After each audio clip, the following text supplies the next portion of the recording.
mirar abajo porque estoy pensando. Y después él menciona a Zor, so yo voy a pensar que Zor está acá y después miro arriba. He must have tracked my blood signal.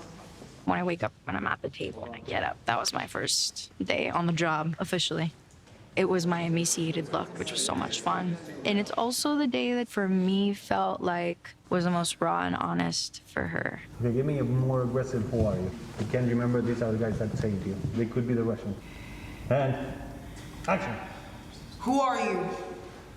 It was all very new to me, right? It's my first time being in a movie. It was my first time seeing how everybody functioned and the whole crew. And I'm always gonna remember that day. I remember Andy being like, beautiful work, Sashingi. Love it, love it. Andy's accent is iconic. I never met Superman, but there's no way he's this awesome. Talk a lot. We were on top of Batman House, and I remember Andy calling me over and being like, come look at this. And it was the first time that I saw myself, and I was like, oh my God. We've done it, right? We created the character. Like, we've gotten here. She's in midair. She's in the suit. She's got the hair. There was a big sense of ease, I think, for me. That was a moment that it kind of all came together for me, and I felt like I could breathe and just really trust in the work that we were doing.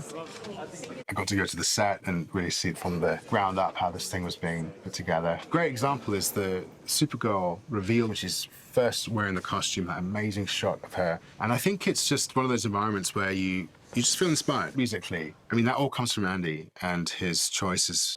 Immediately thought it was a great idea to bring Supergirl to The Flash. It was fun as we got to kind of turn on its head and do a different take on the character. Because this Kara is not sweetness and light, certainly not in the beginning. This Kara's been stuck in a bunker. She's been poked and prodded, and fun to see a very different version of Supergirl. The shape and form that you would think. The last son of Krypton,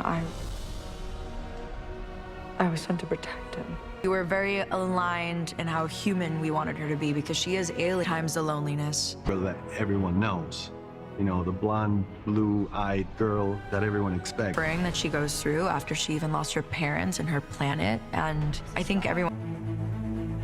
Just as every Supergirl story is one of self-discovery, the character has really discovered herself across the last 60 years. Because of her power, you can do a lot of emotional stories and making her even a stronger character. She is one of the most powerful, one of the most emotional, and she'll be here forever.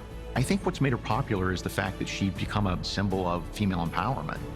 That they can empathize with, that they can identify with, can find that in Supergirl. She represents strength. She represents every girl who doesn't have it together. She represents a woman who's chosen to blaze her own path and tell her own story. Rising above and being able to see the light and the power that you have within you. That's her, I think. She is the one that will always make people believe that they can. And she has the strength to show the world that they're all capable of that strength within themselves. And that hope and love and compassion really are all the things that will save the world.